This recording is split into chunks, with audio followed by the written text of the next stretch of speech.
마가복음 32번째 강해 설교 징조의 세 가지 의미라는 제목으로 오늘 말씀 살펴보도록 하겠습니다. 코로나가 시작되면서 2월 이후에 함께 가장 많이 예배드리는 것 같아요. 우리 김미영 사모님, 우리 임명철 목사님 가정 함께 와서 우리 예배드리는데 주님의 많은 은혜가 있었으면 좋겠습니다. 저희는 설교를 하기 전에 지난주에 했던 거를 간략하게 이렇게 복습을 하고 설교를 시작합니다. 지난주에 어떤 내용이 있었는지 잠깐 살펴보면, 지난주에 예수님께서 성전에서 가르치실 때에 제자들에게, 많은 사람들에게 성전에서 질문을 하십니다. 어찌하여 서기관들이 그리스도를 다윗의 자손이라 하느냐? 다윗이 성령이 감동되어 친히 말하되 주께서 내 주께 이르시되 내가 내 원수를 내 발 아래에 둘 때까지 내 우편에 앉아있으라 하셨도다 하였느니라. 다윗이 그리스도를 주라 하였은즉 어찌 그의 자손이 되겠느냐 말씀하시니 많은 사람들이 즐겁게 듣는 것을 볼 수가 있어요. 유대인들이 존경하는 다윗조차 그리스도를 향해서 주라고 표현할 정도로 그리스도께서 다윗의 후손으로 오셨다라는 것은 모든 사람들이 다 알고 있지만, 동시에 그리스도께서 다윗의 주님이시라는 것을 가르쳐 주시고자 예수님께서 의도하시고 질문을 하셨다라는 거예요. 당시 유대인들은요, 다윗의 자손으로 오시는 메시아에 대해서 하나님 나라를 가져오시는 메시아, 온 세상을 지배하고 다스리는 정치 군사적인 메시아로 강력한 힘과 능력을 가진 다윗 왕보다 더 큰 힘과 능력과 그러한 능력을 갖춘 메시아가 올 것이라고 기대했어요. 따라서 이스라엘 나라를 로마의 압제로부터 해방시켜줄 그런 정치적인 메시아를 기다리고 있었다라는. 따라서 십자가의 대속적 죽음으로 죄인을 구원하시는 이 예수 그리스도를 하나님 나라의 왕으로 생각하고 바라보기보다는요, 나무에 달려 죽은 저 저주받은 자가 우리가 그토록 기다린 메시아라는 것에 있어서 미련한 것으로 생각하고 그것을 받아들이기를 거부했다라는 것이죠. 그러나 하나님께서는요, 예수님을 다윗의 주로서 하나님 우편에 앉아서 모든 악한 원수를 굴복시키고 하나님의 나라를 이 땅 가운데 가져오시는 주님으로 세우셨다라는 거예요. 따라서 다윗이 그리스도를 주라 하였은즉, 주 대신 예수 그리스도는 다윗의 후손으로 오시는 메시아일 뿐만 아니라, 맞아, 니네가 알고 있는 거 기다리는 거 맞아. 그러나 다윗이 또한 주라 부르는 이 그리스도께 대하여서 너의 마음을 다하고 목숨을 다하고 힘을 다하고 뜻을 다하여 주 너의 하나님을 사랑하라는 그 말씀처럼 모든 것을 다하여 사랑해야 하는 그 하나님이 바로 그리스도이시다라는 것을 가르쳐주고 계시다라는 거예요. 율법을 잘 연구하고 알고 있는 이 서기관들, 그러나 율법에 나타난 이 메시아에 대한 올바른 이해가 없었다라는 거예요. 예수 그리스도가 다윗의 자손으로 오셨을 뿐만 아니라 다윗이 주라 고백하는, 자신들이 순종하며 따라야 할 메시아라는 것을 놓치고 있었다라는 것이죠.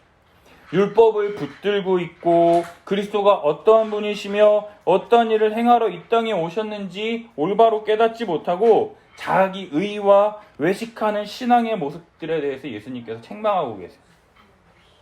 서기관들은요, 긴 옷을 입고 다니는 것과 시장에서 문안받는 것과 회당의 높은 자리와 잔치의 윗자리를 원하는 서기관들을 삼가라고 말씀하신다라는 거죠.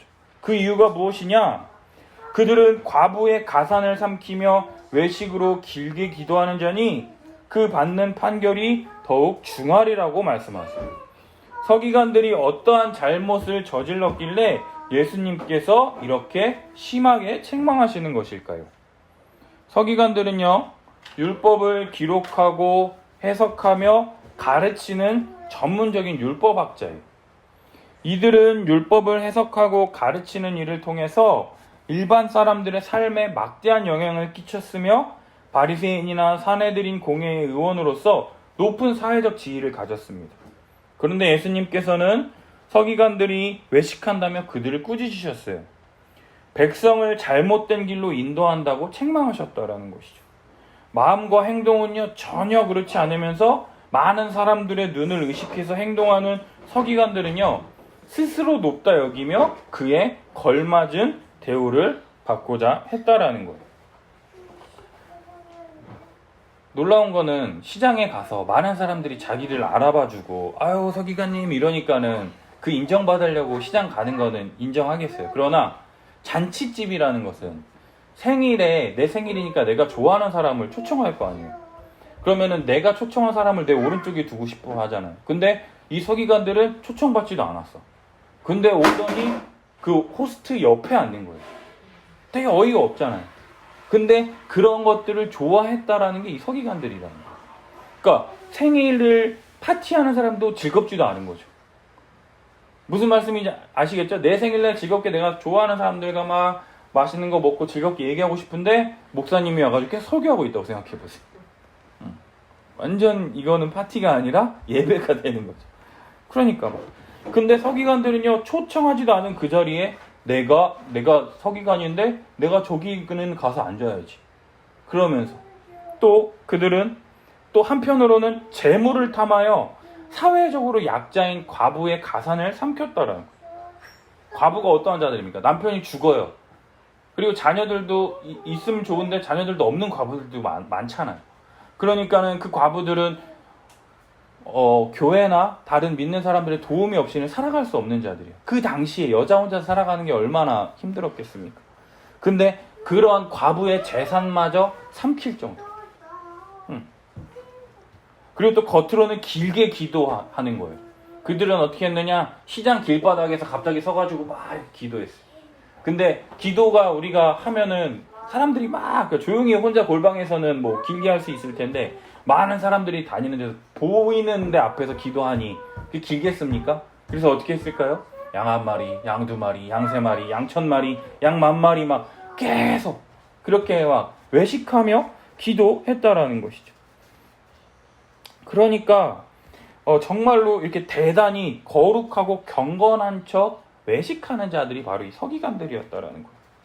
하나님의 법인 율법을 연구하고요.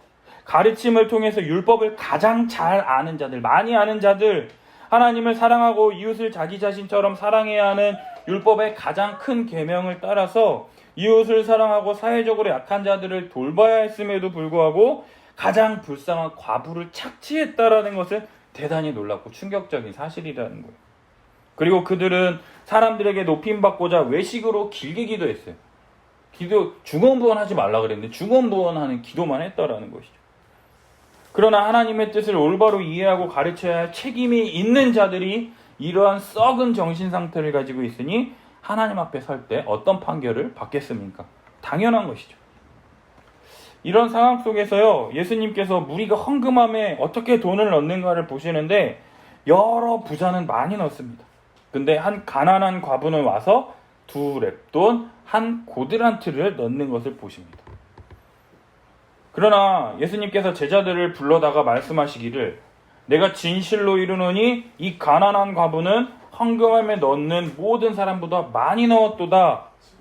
그들은 다 풍족한 중에서 넣었거니와 이 과부는 가난한 중에서 자기의 모든 소유 곧 생활비 전부를 넣었느니라 말씀하신다는 거죠. 솔직히요, 여러 부자들이 낸 그 헌금의 액수가 훨씬 많았겠죠. 하지만 이것을 통해서 우리가 알 수 있는 것이 무엇이냐? 우리 주님은요, 돈의 액수에 대해서는 전혀 관심이 없으시다라는 것을 알 수가 있다라는 거예요. 우리 주님이 관심 가지시는 것은 무엇이냐? 풍족한 중에서 넣은 것과 가난한 중에서 자기의 모든 소유를 주님께 드렸느냐? 그것에 관심이 있으시다라는 것이죠. 모든 것을 창조하시고 다스리시는 주님께서 우리가 얼마나 헌금했는지 관심이 있으시겠냐고요.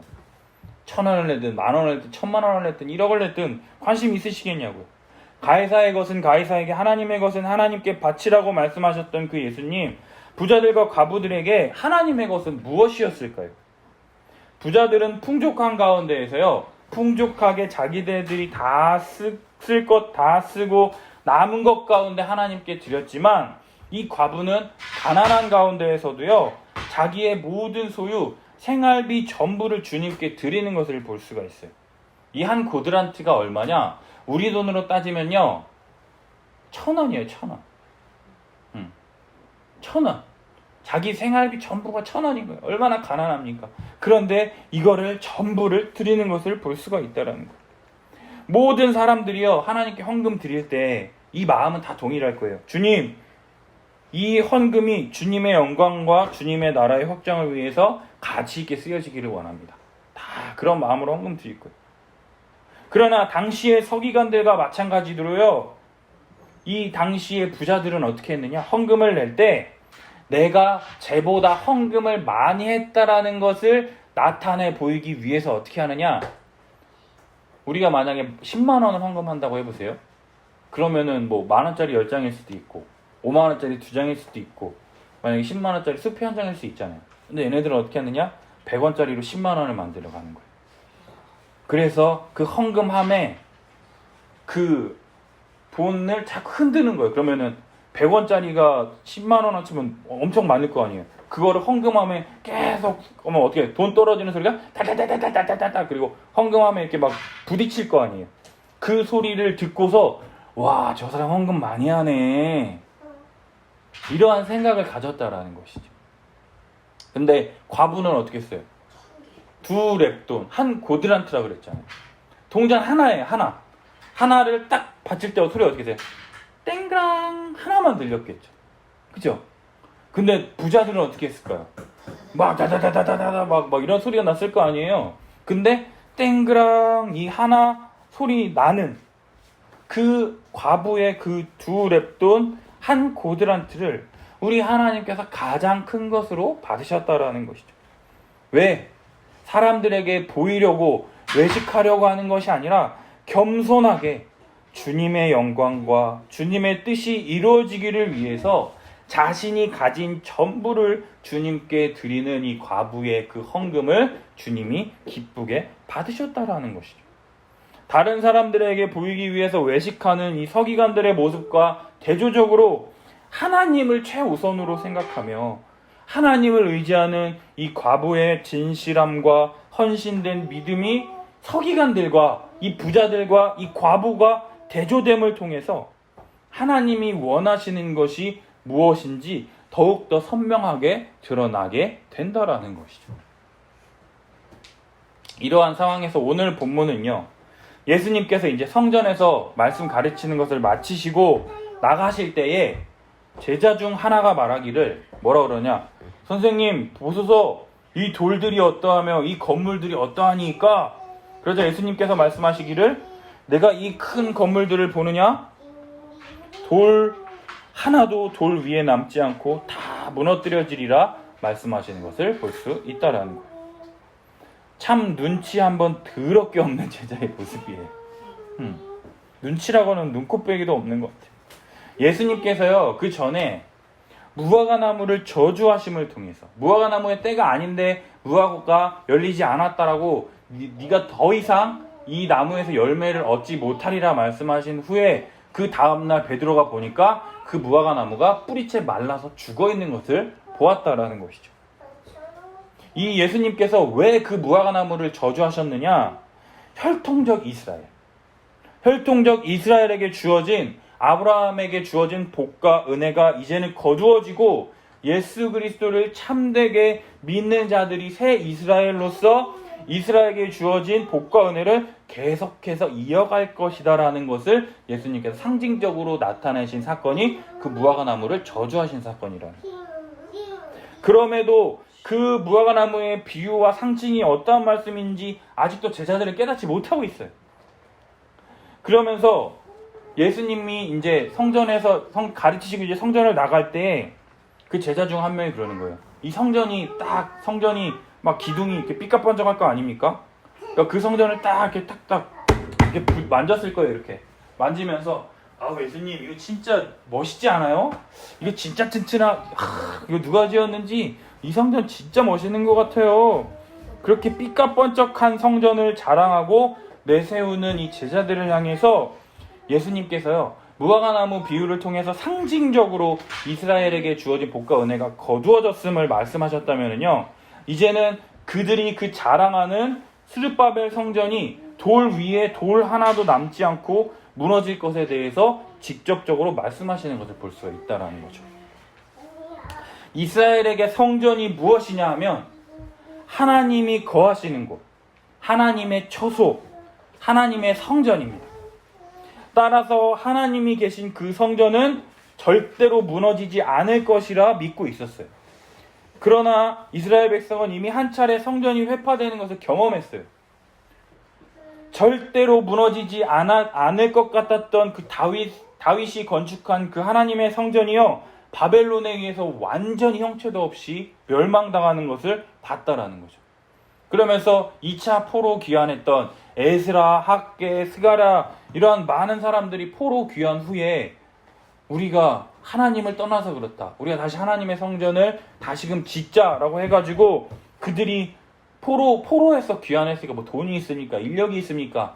그러나 힘에 닿는 대로 성전을 지었는데 그 성전을 짓고 나니까 많은 사람들이 어떻게 하느냐, 다윗 성전에 비해서는 너무 초라하고 보잘것없고 형편없으니까 나이든 할머니 할아버지들이 막 울면서 우리가 하나님께 죄를 범해서 우리가 이러한 벌을 받는 거라면서 막 죄를 뿌리고 막 울면서 예배드렸던 그러한 그 성전. 그러나 그 성전이요, 계속 오랫동안 그 초라한 성전으로 있으니까 로마의 헤롯 대왕, 로마가 이제 집권을 했어요. 로마의 헤롯 대왕이 이 유대인들의 마음을 얻고자 스룹바벨이라고 하는 자기 수하에 있는 사람을 시켜서 46년 동안이나 성전을 새로 짓도록 합니다. 근데 그 성전을 어떻게 짓느냐? 솔로몬 성전보다 2배 크게. 그러니까 솔로몬 성전이 자기네들이 생각하는 가장 멋진 성전인데 그 성전보다 2배나 더 크게.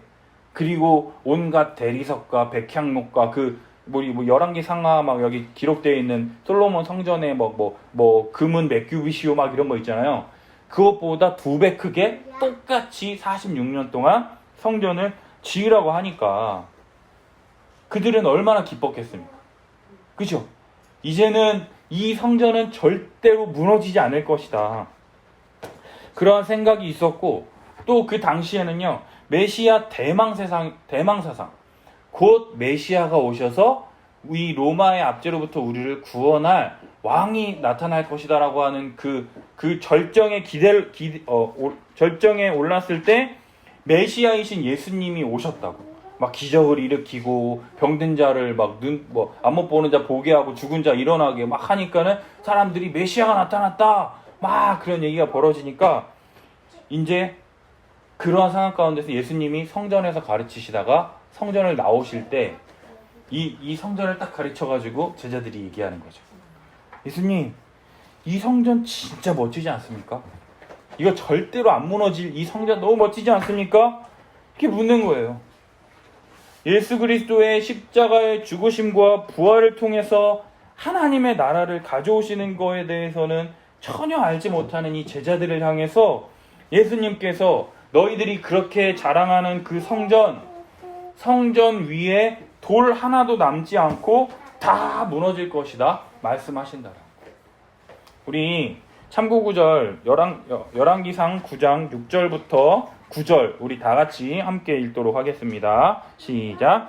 만일 너희나 너희의 자손이 아주 돌아서서 나를 따르지 아니하면 내가 너희와 계명과 법도를 지키지 아니하면 가서 다른 신을 섬겨 그것을 경배하면 내가 이스라엘을 내가 그들에게 준 땅에서 끊어버릴 것이요 내 이름을 위하여 내가 거룩하게 구별한 이 성전이라도 내 앞에서 던져버리리니 이스라엘은 모든 민족 가운데의 속담거리와 이야기거리가 될 것이며 이 성전이 높을지라도 지나가는 자마다 놀라며 비웃어 이르되 여호와께서 무슨 까닭으로 이 땅과 이 성전에 이같이 행하셨는고 하면 대답하기를 그들이 그들의 조상들을 애굽 땅에서 인도하여 내신 그들의 하나님 여호와를 버리고 다른 신을 따라가서 그를 경배하여 섬김으로 여호와께서 이 모든 재앙을 그들에게 내리심이라 하리라 하셨더라. 아멘. 제자들은요, 이 말씀을 읽을 때 바벨론에 의해서 솔로몬 성전이 회파되었기 때문에 이 말씀이 성취된 것이다라고 생각했어요. 그래서 이제는 스룹바벨 성전이 헤롯 성전이 다시는 무너지지 않을 것이라 생각했다라는 거예요. 그러나 하나님의 것을 하나님께 바치지도 않고 부활을 믿지도 않고 율법을 가장 잘 알고 있고 행한다 하는 자들도 율법에 대해서 오해하고 곡해하고 믿음의 삶을 살기보다는 이 외식하는 삶을 통해서 백성들을 옳은 길로 인도하기보다는 잘못된 길로 인도하는 것에 대해서 책망하셨던 우리 예수님. 겉만 번지르르 하고 경고하다고 해서 무너지지 않을 것이라 하는 것이 아니라 예수 그리스도를 하나님의 아들, 우리 주 예수 그리스도로 참되게 믿는 믿음만이 견고하게 남게 될 것이다라고 예수님께서 말씀하고 계시다라는 거예요.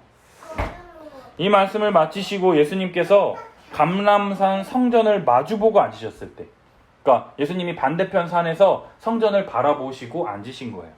그랬을 때 베드로와 야고보와 요한과 안드레가 조용히 와서 예수님께 묻습니다. 예수님, 우리에게만 알려주세요. 언제 이런 일이 있겠사오며 이 모든 일이 이루어지려 할 때 무슨 징조가 있사오리까? 제자들은요, 두 가지를 예수님께 묻는 거예요. 언제 이런 일이 벌어집니까? 그리고 이런 일이 벌어질 때 무슨 징조가 있겠습니까? 당시 유대인들은요, 성전 파괴를요, 한번 겪었잖아요, 자기네들이. 그러니까 성전 파괴를 이스라엘 민족이 심판받는 것으로 이해를 했어요. 이스라엘 민족만 심판받는 것이 아니라 모든 민족까지 하나님의 심판을 받는, 그래서 세상의 끝, 종말에 나타날 일로 하나님께서 이 세상을 멸망시키는 것으로 보았다라는 거예요. 그에 대해서 예수님께서 대답하시기를 너희가 사람의 미혹을 받지 않도록 주의하라 말씀하신다라는 거죠. 많은 사람이 내 이름으로 와서 이르되 내가 그리하여 많은 사람을 미혹하리라. 난리와 난리의 소문을 들을 때에 두려워하지 말라. 이런 일이 있어야 하되 아직은 끝은 아니니라 말씀하신다라는 거예요. 예수님께 때와 징조에 대해서 언제 일어납니까? 그 나타날 징조가 무엇입니까? 묻는 제자들에게 예수님께서 제일 먼저 하시는 말씀이 무엇이냐면 사람의 미혹을 받지 않도록 주의하라 말씀하신다라는 거예요. 많은 사람들이요, 내가 재림 예수라 말하며 이제 세상의 끝이 왔다 말하며 많은 사람을 미혹할 것이다라고 예수님께서 말씀하신다라는 거예요. 우리나라에만요, 자칭 재림 예수라고 하는 사람이 몇 명인 줄 아세요? 1000명. 그렇게 많진 않아. 150명. 자칭 재림 예수라고 하는 사람이 50명이래요. 50명. 그리고 거기서 유명한 재림 예수들이 있어요. 유명한 재림 예수가 신천지의 이만희, JMS의 정명석, 통일교의 문선명, 막 이런 유명한 재림 예수들이 있어요. 근데 걔네들이 와서 뭐라 그러느냐, 이 세상이 곧 멸망할 것인데 자기들의 말을 듣고 따르면 그 멸망으로부터 구원해 주겠다라고 얼토당토하는 말들로 사람들을 미혹할 것이다라고 예수님께서 말씀하고 계시다라는 거예요. 그러나 예수님이 뭐라고 말씀하시느냐, 난리와 난리의 소문을 들을 때 두려워하지 말라고 말씀하세요. 왜 두려워하지 말라고 하시느냐, 이러한 일이 일어날 것인데 아직 끝이 아니라고 말씀하신다라는 거예요. 그러면서 또 이야기하는 게 뭐냐, 민족이 민족을, 나라가 나라를 대적하여 일어나겠고 곳곳에 지진이 있으며 기근이 있으리니 이는 재난의 시작이라고 말씀하신다라는 거예요. 이러한 일이 일어나는 것이 세상의 끝, 세상이 끝났다, 세상이 끝날 것이다가 아니라 세상이 끝을 향해 가기 시작했다라고 말씀하신다라는 거예요. 그렇다면은요, 세상이 끝난다는 것과 세상이 끝을 향해 가기 시작했다라는 그 차이가 무엇인지를 우리가 잘 살펴봐야 된다. 끝났다와 끝을 향해 가기 시작했다가 뭐가 다른지 우리는 잘 알고 있어야 된다라는 거예요. 세상이 끝난다, 이것을 한자로 종말이라고 해요. 세상이 끝난다, 한자로 종말이에요. 예수 그리스도의 초림, 육신을 입으시고, 육신을 입으시고 이 땅에 오시고 십자가에서 우리의 모든 죄를 대신해서 죽으심을 통해서 이 땅 가운데 하나님의 나라가 시작이 되었어요. 하나님의 나라가 시작되었습니다. 그 하나님의 나라가 시작됨을 통해서 사탄의 나라가요 점점 균열이 가고 깨어지기 시작했어요. 그리고 점점 멸망하기 시작했다라는 것이죠. 끝을 향해 나아가고 있다라는 거예요. 사탄의 나라가 멸망, 종말을 향해 나아가는 것이라는 거예요. 하지만 사탄의 나라는요, 최종적으로 예수님이 이 땅에 다시 오실 재림 때에 완전히 멸망할 것이다라는 거예요. 그렇다면 이런 시작과 끝을 알 수 있는 징조가 무엇이냐? 어떤 의미를 담고 있는지 우리가 자세히 살펴봐야 된다는 거예요. 우리가 잊지 말아야 할 거는요, 예수님이 이 땅에 성육신하시고 십자가의 죽으심을 통해서 하나님의 나라가 시작됨을 통해서요, 사탄의 나라가 점점 무너져가고 있다는 거, 점점 기울어져 가고 있다는 거. 근데 사탄이 언제 100% 멸망하느냐? 예수님 다시 오실 때 멸망한다라는 거예요. 근데 이러한 시작과 끝을 알 수 있는 그 징조가 무엇이냐? 살펴보자라는 거죠. 대부분의 사람들은요, 흔히 이 징조들 막 유튜브 같은 데 보면은요, 갑자기 막 구름이 막 있고 뭐 하늘에 음성이 있어서 막 소리가 들려가지고 막 회개하라 막 이렇게 하고, 또 막 뭐 쓰나미가 몰려오고 막 무슨 이상한 막 그 징조들이 나타났다 그래서 이제 곧 예수님이 재림 직전에 나타날 사인이 지금 주어졌다. 그렇기 때문에 이러한 징조가 나타났기 때문에 예수님께서 곧 오셔서 세상을 심판할 것이라 생각하고 이 징조를 종말과 바로 연결시킨다라는 거예요. 그러나 이것은요, 성경이 말하는 종말론과는 잘못된 다른 생각이라는 거예요. 따라서 우리는 성경을 통해서요, 징조의 자세한 의미에 대해서 다음에 3가지 관점을 우리가 붙잡아야 된다는 거예요. 첫 번째, 징조는요, 예수님의 초림으로 인해서 사탄의 나라가 종말을 향해 가기 시작했음을 나타내며, 예수님이 재림하실 때 사탄의 나라가 완전히 멸망하게 된다는 것이에요. 이 징조가 주어졌다라는 것은요, 사탄의 나라가 멸망하기 시작했고 예수님이 다시 오실 때 완전히 끝날 것이다라는 사인이라는 거예요. 그런데 잘못된 종말론을 가진 사람들은요, 이러한 사인 징조가 나타나면 예수님이 곧 세상을 심판하실 것이다, 종말과 연결시킨다라는 거예요. 그러나 예수님 뭐라고 말씀하시느냐? 끝이 아니라 재난의 시작이라고 말씀하신다라는 거예요. 그렇다면 재난이 어떻게 시작되고 발생하는지 본문 보면 7절, 난리와 난리의 소문을 들을 때 두려워하지 말라고 말씀하십니다. 난리, 이 난리가 뭐냐? 국가 안에서의 전쟁을 말하는 거예요. 무슨 말이냐? 보통 내전이라 그러죠. 뭐 시리아 내전, 혹은 뭐 우르무치, 또 그리고 저 회족, 그 남부 중국 그 서남쪽에 거기 회족들 막 내전 일어나잖아요. 중국 정부하고 막 싸우고. 그리고 또 뭐 우크라이나 막 얼마 전에 막 그 뭐 크림반도니 뭐니 이래가지고 막 내전 막 발생하고 막 이랬잖아요. 여기저기에서 폭동이 일어나는 거예요. 그러나 이런 난리가 발생하지만 아직 끝이 아니라고 예수님께서 말씀하시는 거예요. 내전이 있다고 세상 나라가 완전히 끝나는 것이 아니라고 지금 예수님께서 말씀하고 계세요. 두 번째로 8절, 민족과 민족, 나라와 나라 사이에 전쟁이 발생할 것이라고 말씀하세요. 우리 뭐 세계 1차 대전, 세계 2차 대전 정말 참으로 끔찍하지 않습니까? 수많은 사람들이 전쟁으로 죽고 먹을 것이 없어서 고통받았던 그런 전쟁. 그러나 이것 또한 재난의 시작이라고 말씀하세요. 그리고 세 번째로 지진과 기근이 발생할 것이라고 말씀하십니다. 곳곳에 지진과 기근으로 많은 사람들이 굶어 죽어갈 것이다라고 말씀하시는 것이죠. 그러나 이것 또한 세상의 끝이 아니라 재난의 시작이라고 말씀하고 계세요. 많은 이 세대주의자들과 시한부 종말론을 가진 사람들이 이러한 전쟁과 지진과 기근을 예로 들며 최근에 그 인도네시아에서 벌어졌던 그 쓰나미라든가 또 일본의 이 후쿠시마 원전 사고라든가 여러 가지 지금 기상이변으로 지금 우리나라도 지금 이렇게 비 엄청 많이 와서 홍수 난리 나고 또 코로나19를 예로 들면서 종말이 가까이 왔다. 우리가 회개해야 된다라고 많은 사람들이 이야기합니다. 근데요, 우리 한번 생각해 봤으면 좋겠어요. 정말로 우리 주님의 오심을 기다리며 살아가는 자들의 태도가 어떠해야 하겠냐라는 거예요. 주님의 오심을 두 팔 벌려 환영하며 기뻐해야 할까요? 아니면 주님이 언제 오실지 몰라서 벌벌 두려워하고 떨며 불안해하며 초조해하는 것일까요? 우리 신자들은요, 주님의 보호하심과 돌보심 가운데, 평안 가운데 주님의 오심을 기대하는 것이 바른 종말론을 기대하는 것 아닐까요?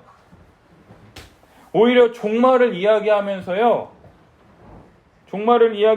두려움을 불러일으키고 너희들이 똑바로 살지 않으면 하나님께서 너희에게 심판을 내리실 것이라 이야기하며 협박하는 자들의 그러한 태도는요, 마치 하나님의 주권보다 강한 다른 어떤 세력이 있는 것처럼 이야기하는 것은 잘못된 종말론을 가졌기 때문에 그런다라는 거예요. 종말, 다시 한번 이야기하면 종말은 사탄의 나라의 멸망에 대한 것이지 신자들에게 부어지는 멸망이 아니라는 것을 우리들은 기억해야 한다라는 거예요. 물론 하나님께서요, 사탄의 악한 세력을 멸망시키는 가운데 전쟁과 지진과 기근이 벌어질 때 신자들도 함께 고통받을 거예요. 전쟁이 일어났는데 안 믿는 사람들만 총 맞아 죽고 믿는 사람들은 총알 다 피해 다니고 그러지 않는다라는 거예요. 그렇죠? 신자들도 그 전쟁과 기근과 고통 가운데 같이 고통받을 거예요. 그러나 신자들은 모든 고통 가운데 주님의 선한 뜻이 있다고 믿는 자들이 바로 신자라는 거죠. 따라서 이러한 고통, 고난 가운데 주님이 자신들을 불러 가신다라고 하면 신자들은 하나님 나라에 가는 거잖아요. 그죠? 천상교회에 가는 거잖아요. 이 땅의 교회는 지상교회고 하나님과 함께하는 그 천상교회에 가는 것이지만 불신자들은요, 그 고통 가운데 오히려 사는 것이 더 즐겁고 행복한 거예요. 왜냐? 그들은 죽게 되면 타는 불과 유황과 불못이 그들을 기다리고 있을 것이기 때문에 오히려 이 세상에서 조금 사는 게 그들에게는 좀 더 생명을 유지하는 길이 될 것이다라는 것이죠. 그렇다면 신자들을 고통 가운데 계속 남겨두시는 이유가 무엇이냐? 바울이 이야기했다. 자신은 하나님의 품에 가고 싶지만 이 땅에 남아서 복음을 전하고 주님을 위하여 할 일이 더 많이 남아있기 때문에 이 땅 가운데 자신을 남겨두시는 것임을 알고 더욱 주의 영광을 위하여 믿음 가운데 주님께서 신자들을 지키시며 보호하신다라고 하는 그 믿음 아래에서 주님의 은혜를 구하며 은혜로 살아가면 된다라는 것이죠. 그러나 세대주의적 종말론과 시한부 종말론은요, 그러한 이 성경의 기본적인 관점보다는 하나님의 심판의 맥락만을 강조해서 많은 사람들에게 두려움과 불안감을 증폭시킨다라는 거예요. 그들이 원하는 거는 회개하라잖아요. 근데 그 회개하라가 아니라 그 심판을 너무 부각시키니까 신자들은 지키시고 보호하신다라는 것은 빼고 너 잘못하면 너 지옥 가. 그래서 정신 차려라고 해서 불안한 거예요. 나 잘 믿고 있는 거 맞아? 나 진짜 잘 믿고 있는 거야? 이렇게 된다라는 거예요. 이것에서 한 발 더 나간 사이비 종말론은요, 사이비 종말론은 그 마지막 때에 신자들이 당할 환난을 많이 이야기해요. 그러면서 막 베리침 얘기 막 그런 애들이 시한부 종말론 애들이거든요. 근데 앞에 살펴봤더니 성경적 종말론을 가지게 되면은요, 하나님 나라 천국에 대한 소망과 확신. 우리가 하나님 나라에 어떻게 들어갑니까? 예수 그리스도의 십자가 죽으심과 부활을 믿는 믿음으로만 들어가는 거잖아요. 여기에 우리의 어떤 노력, 행위 아무것도 없잖아요. 근데 시한부 종말론 애들은 너 왜 지금 이렇게 하면 네가 천국 가겠어? 계속 우리 행위만을 자랑하게 되는 거잖아요. 그러니까는요, 올바른 종말론을 갖고 있으면요, 천국에 대한 소망과 확신, 그리고 이 세상 가운데 깨어 근신할 뿐만 아니라 절제함으로 하나님 나라가 완성될 것에 대한 소망과 예수 그리스도의 십자가 죽으심과 부활을 통해서 예수님께서 최종적으로 승리하셨으며 예수 그리스도의 십자가 승리가 우리의 승리로 귀결된다라고 하는 것을 확신을 가지게 되며 또 이러한 잘못된 두려움과 공포로부터 벗어날 수 있게 된다라는 거죠. 따라서 일상생활과 일반적인 신앙생활을 다 버리고 이 땅은 불타 없어질 것이니까 주님 오실 것을 예비해야 된다. 주님 오실 것만 기다려야 된다. 그래서 하늘만 쳐다보고 회개 기도해야 된다라고 하는 이러한 잘못된 미혹에 빠지지 않고 우리가 지금껏 믿음으로 지켜왔던 우리의 신앙생활을 계속하고 우리의 삶을 지속적으로 살아가야 한다라는 것이죠. 우리는 우리에게 주어진 일들을 계속하고요. 일관된 신앙의 삶을 계속해서 이어가야 한다라는 거예요. 예수 그리스도의 십자가의 죽으심과 부활로 말미암아 우리에게 주어진 모든 복과 은혜로 우리가 하나님 나라에 들어가기에 충분하다라는 것. 그리고 예수 그리스도의 십자가, 예수 그리스도의 충분성을 더 굳게 붙잡아야 된다는 것. 예수님이 십자가에 죽으시고 부활하시고 하나님 나라 보좌 우편에 계셔서 지금도 우리를 지키고 보호하신다라는 그거 믿는 것 외에 아무것도 우리에게 필요한 것이 없다. 오직 그 예수 그리스도를 믿는 믿음만을 붙잡으면 된다. 이것을 우리가 가져야 한다라는 거예요. 따라서 예수 그리스도의 십자가가 우리 십자가로 말미암아서 이미 임한 것, 이미 우리에게 주어진 것과 아직 완성되지 않은 것에 대해서 우리들이 잘 가르치는 게 중요해요. 예수님이 이 땅에 오시고 지금 하나님 보좌 우편에 앉아 계셔서 우리에게 일어난 것, 우리가 이미 누리고 있는 것, 이것들을 잘 가르칠 뿐만 아니라 아직 완성되지는 않았어요. 그러나 주님 재림하실 때에 완전하게 될 것. 그러나 성령을 통해서 이미 우리 가운데 최후에 주님 오실 때에 우리가 받아 누릴 수 있는 것을 성령을 통해서 지금 조금씩 맛볼 수 있다라는 것에 대해서 성도들에게 가르치고 우리가 올바르게 믿어야 한다라는 것이죠. 그럴 때 참된 믿음을 가진 신자들은요, 이 징조를 하나님 나라 관점으로 올바르게 해석할 수 있다라는 거예요. 그럼 우리 한번 생각해 보세요. 지금 지진이 나고 뭐 전쟁이 나고 이렇게 막 홍수가 나고 난리가 날 때 어떻게 생각하겠어요? 이제 주님 곧 오신다. 주님은 2000년 전에도 곧 오신다 그랬고요.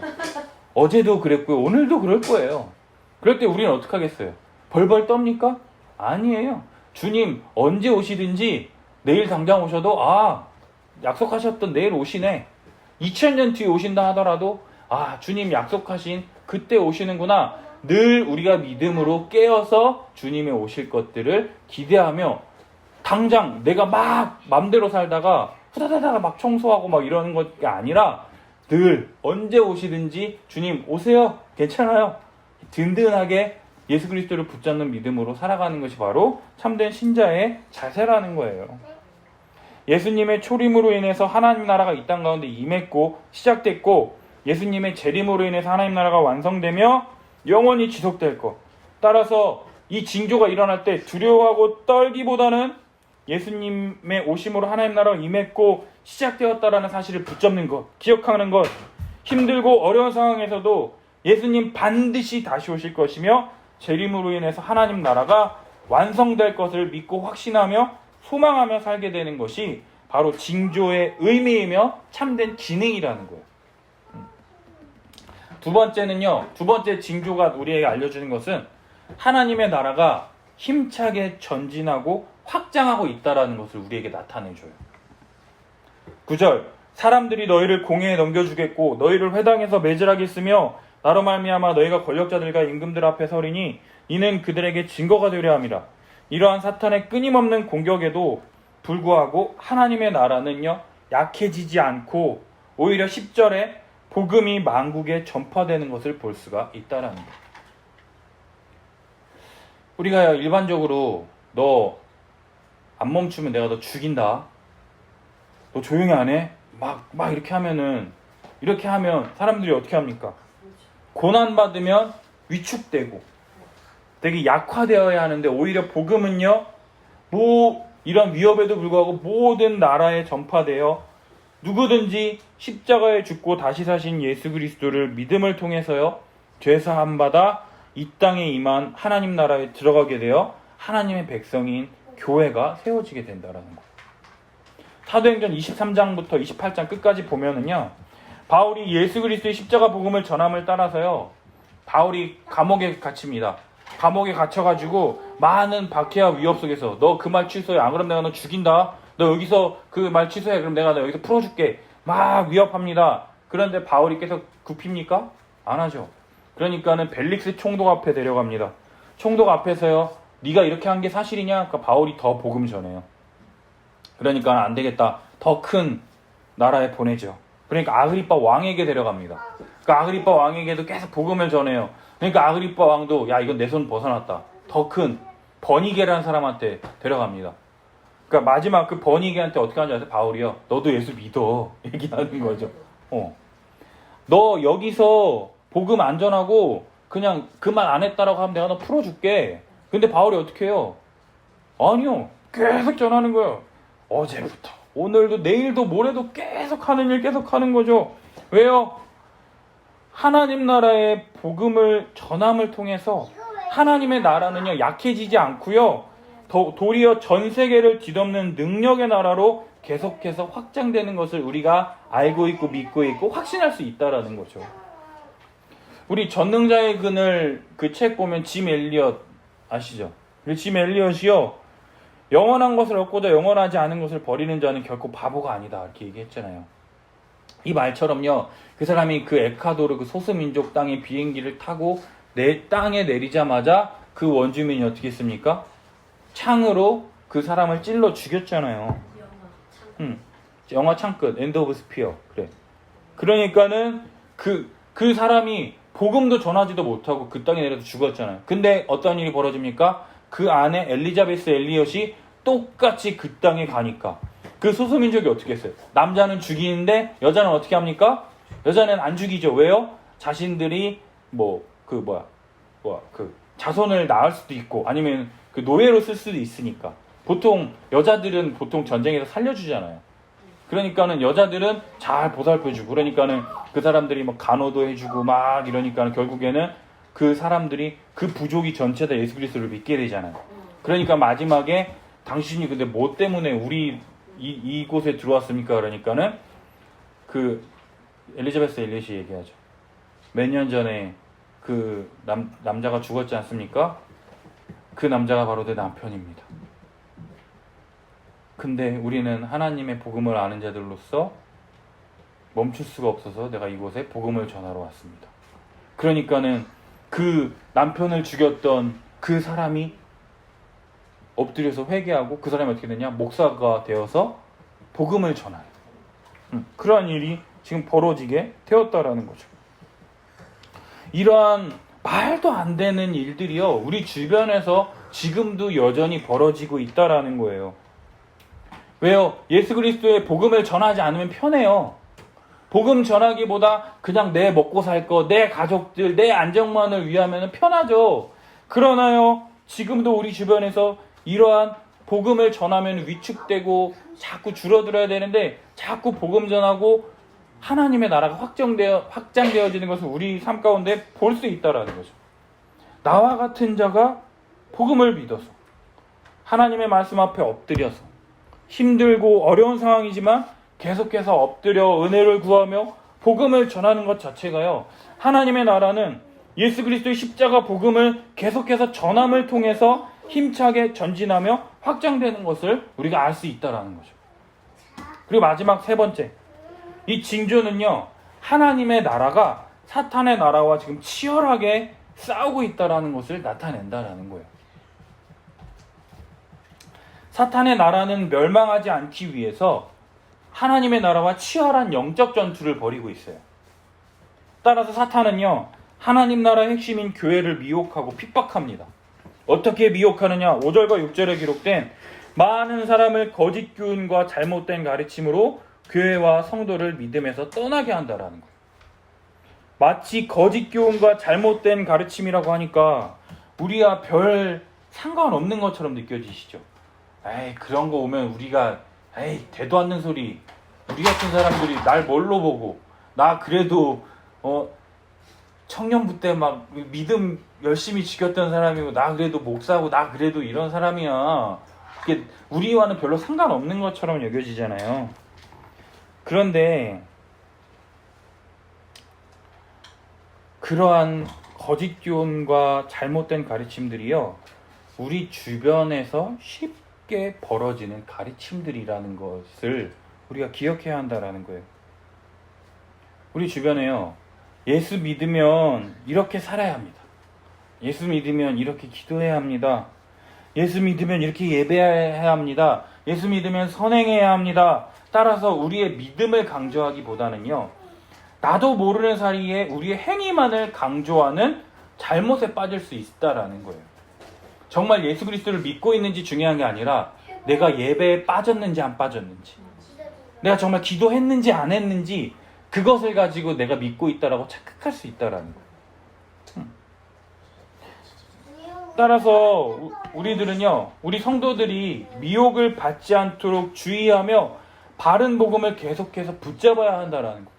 우리의 행위가 아니라 예수 그리스도의 십자가의 죽으심과 부활 외에는 그 어떤 것도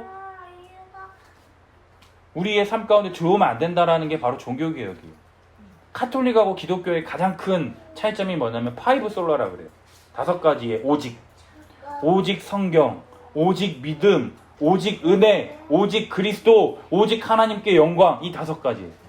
근데 우리 3가지, 이거는 많은 사람들이 알잖아요. 오직 성경, 오직 믿음, 오직 은혜, 이 3가지는 알아요. 솔라 스크립투라, 솔라 그라치아, 솔라 피데, 이 3가지는 다 알아요. 근데 오직 예수 그리스도, 오직 하나님께 영광, 이 5가지, 이게 천주교와 우리의 엄청난 차이라는 거죠. 천주교는요, 하나님 믿고도 자기네들이 열심히 봉사해야 돼요. 그거 안 하면 구원 못 받잖아요. 근데 우리는 뭡니까? 예수 믿으면 구원 받지. 우리의 행위가 뭔 의미가 있어? 근데요, 지금 우리 한국교회 보세요. 믿음이 뭔지를 몰라요. 일단 믿음이 뭔지를 모르니까 천주교랑 우리랑 차이가 없어. 그죠?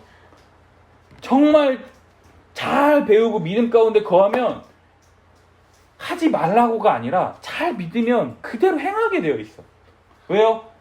콩 심은데 콩 나잖아요. 믿음을 심었다면 믿음으로 열매 맺게 되어 있다라는 거예요. 근데 지금 어떤 일이 벌어지느냐? 너 믿음 있다고 하는데 너 왜 이 모양 이 꼴이야? 그러니까 요새 세간점 학파라 그래서 톰 라이트라고 유명한 학자 있어요. 그 유명한 학자가, 야, 종교개혁자들이 바울에 대해서 오해한 거라고. 바울이 이신칭의는 믿음으로 의롭다함을 얻는다, 맞아. 근데 그런 의미로 한 게 아니야. 오히려 이거를 부정하는 일이 지금 벌어지고 있어요. 그 부정하는 이유가 뭔지 아세요? 톰 라이트는요, 유대교와 천주교를 긍정적으로 바라보는 거예요. 그러니까 종교다원주의 그것 앞에 유대교와 기독교와 천주교를 하나로 묶으려고 하는 시도인 거예요. 근데 이거는요, 기독교가 나온, 개신교가 나온 근본적인 뿌리잖아요. 우리는 오직 믿음만 있으면은, 이 믿음, 오직, 아까 말했잖아요. 오직 성경, 오직 믿음, 오직 은혜, 오직 예수 그리스도, 오직 하나님께 영광, 이 5개를 빼면 기독교가 아니에요. 개신교가 아니에요. 근데 그거를 부정하는 일이 지금 우리들 가운데 지금 벌어지고 있다라는 거죠.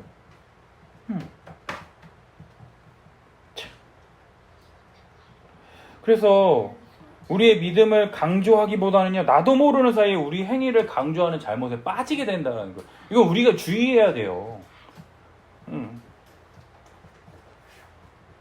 그래서 성도들은 미혹받지 않도록 주의하며 바른 복음을 계속 붙잡아야 할 뿐만 아니라, 2번째로 사탄은 교회를 핍박하며 미워해요.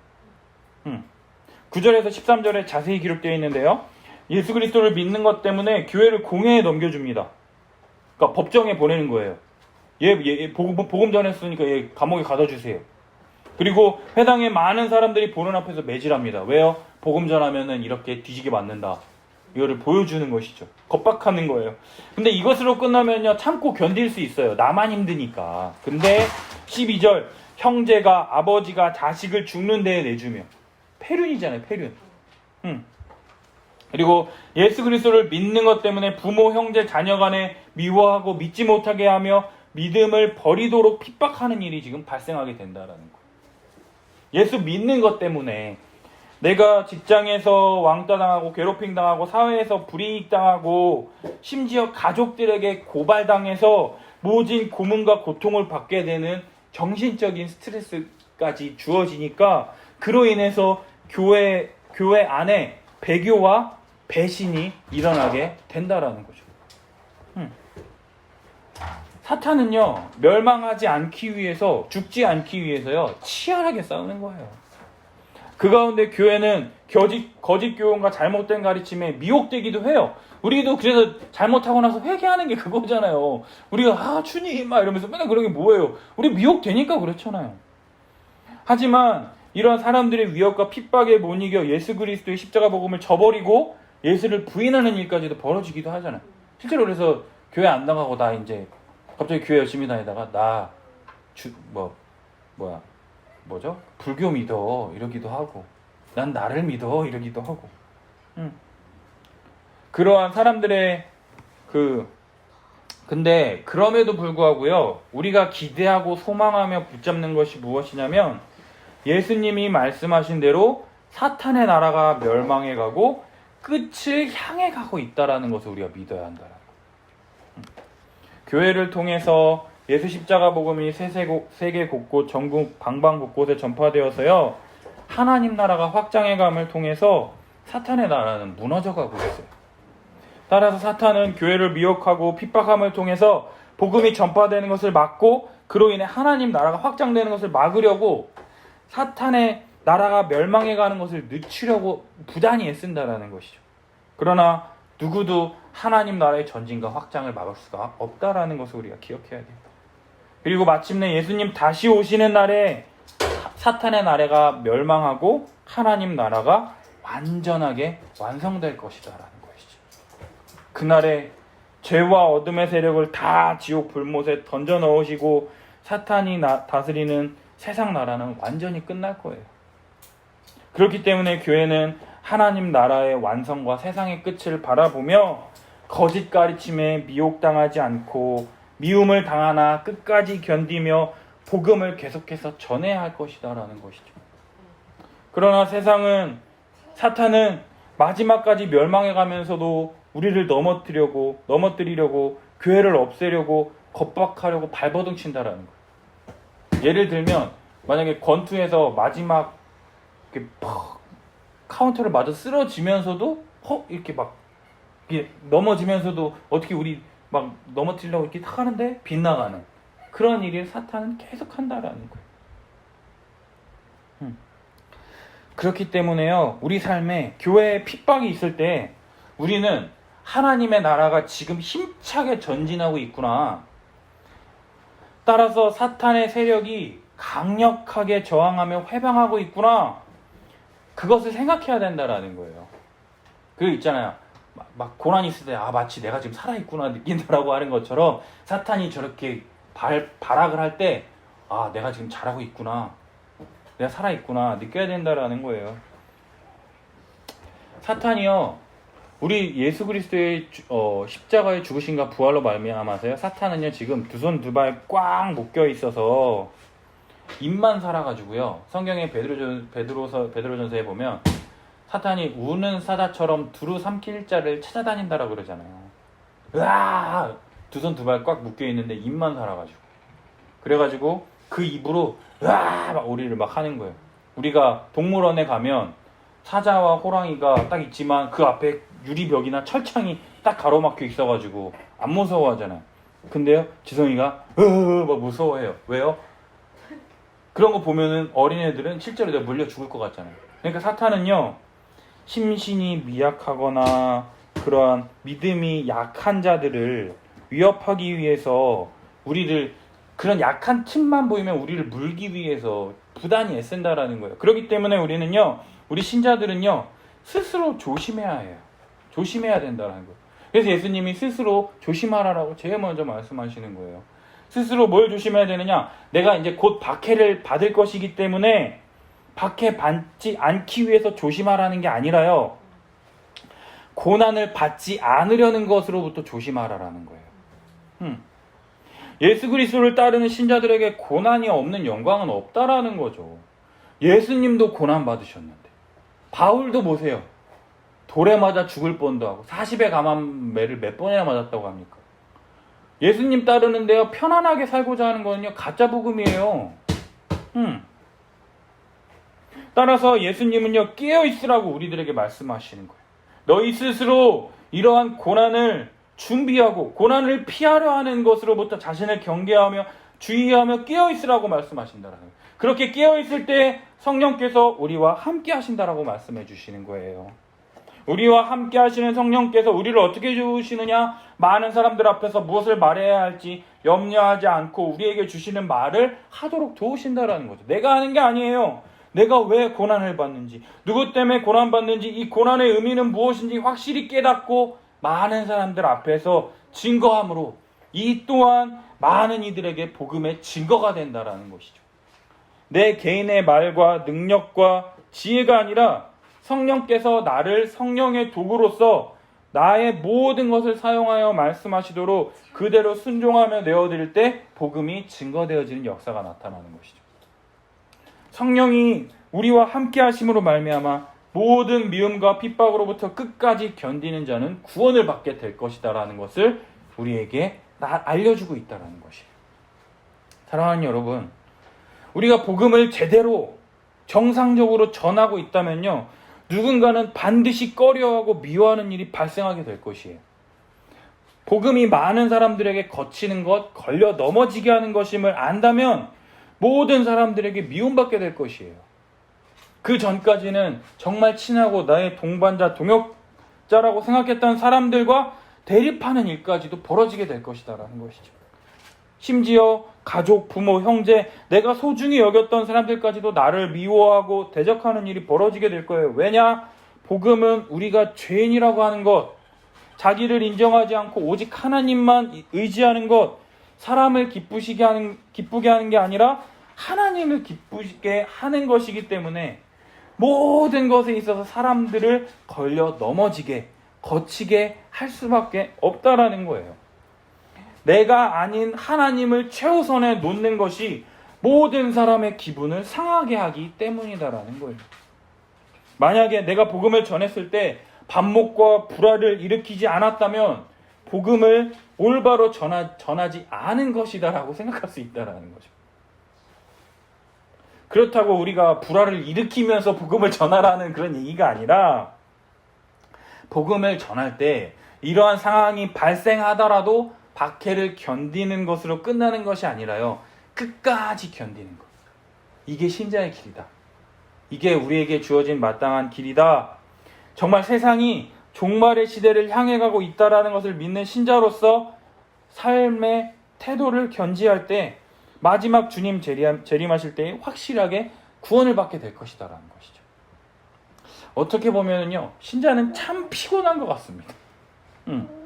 믿는 것으로 끝나면 좋을 텐데 믿는 것을 끝나지 않고 미혹되지 않도록 주의하고 고난을 피하는 것으로부터 자신을 조심해야 하고, 또 복음을 증거하다 미움과 핍박을 받더라도 끝까지 견뎌야 하는 쉬운 삶이 아닌 것처럼 보여요. 그러나 예수 그리스도의 십자가 복음과 성령이 함께 하심을 통해서 이러한 삶이 힘들고 고달픈 삶이 아니라 주님과 함께하는 믿음의 여정. 그래서 주와 같이 길 가는 것 즐거운 일 아닌가. 주님과 함께 걷는 이 길이 우리에게 주어진 믿음의 여정이라는 것을 알고 기쁨으로 순종하며 찬양하며 믿음으로 우리 한 주간을 살아가는 우리 성도들이 되시기를 예수님의 이름으로 축복합니다. 우리 함께 기도했으면 좋겠어요. 첫 번째로 우리 주님은요, 헤롯 성전을 향해서 돌 위에 돌 하나도 남지 않고 다 무너뜨려지리라 말씀하셨어요. 겉만 번지르르 하고 화려한 것이 아닌 하나님의 아들 우리 주 예수 그리스도를 참되게 믿는 믿음만이 견고하게 남게 될 것이다. 우리들의 행위와 우리들이 걸어온 길을 자랑하는 것이 아니라 오직 성경, 오직 믿음, 오직 은혜만을 붙잡는 우리가 될 수 있도록 기도했으면 좋겠어요. 두 번째로요, 주님은 이러한 일이 있어야 하되 아직은 끝이 아니라고 말씀하신다라는 거예요. 많은 사람들은 징조를 알고 싶어 합니다. 왜요? 지 멋대로 살다가 그 징조가 나타나면 그때 돌이켜서 구원 얻으려고 하는 거죠. 그러나 징조는 끝이 아니라 사탄의 나라가 멸망해 가고 있구나, 멸망이 시작되었구나라는 것을 우리에게 알려주는 것이다라는 거예요. 예수 그리스도의 초림과 십자가 사역을 통해서요, 사탄의 나라는요 이미 무너지기 시작했어요. 거의 무너져가는 초가집과 다름이 없다라는 거예요. 지금 불타고 있다라는 거예요. 그리고 계속해서 멸망하고 있어요. 마침내 주님 다시 오실 때 완전히 멸망하게 된다라는 것. 그 가운데 우리 신자들은 주님께서 우리 신자들을 지키시고 보호하시며 악한 자들을 심판하실 것이다라는 그 믿음을 온전히 붙잡는 것. 이러한 믿음이 우리들 가운데 있게 해달라고 예수 그리스도의 십자가 부활의 복음을 잘 가르치고 배우며 믿음 안에 거할 수 있도록 우리 자신을 지키는 기도를 했으면 좋겠어요. 그리고 마지막 세 번째로 예수님의 십자가 죽으심과 부활의 복음을 전함으로 하나님 나라를 확장하고 있으며 사탄이 치열하게 발악함으로 영적 전투가 벌어지고 있지만 우리는 최종적으로 승리할 거다. 우리는 승리할 수밖에 없다. 우리는 질 수가 없다. 우리가 지더라도 승리하시는 분이 누구냐? 우리 주 예수 그리스도라는 것. 사탄은요 우는 사자와 같이 두루산 필자를 찾고 있어요. 조금만 틈만 보이면 우리를 끕니다. 그럼 우리 어이구 이러잖아요. 그럴 때 뭐라 그래야 되냐? 하면 우리가 딱 이렇게 꺼져 이렇게 할 수 있어야 된다라는 거죠. 믿음이 연약한 자들을 미혹해서 우리 주 예수 그리스도의 은혜로부터 자꾸 멀리 떨어지게 하려고 한다라는 거예요. 따라서 우리는요 거짓 가르침과 잘못된 교훈으로부터 미혹되지 않도록 십자가 복음을 잘 붙들어야 돼요.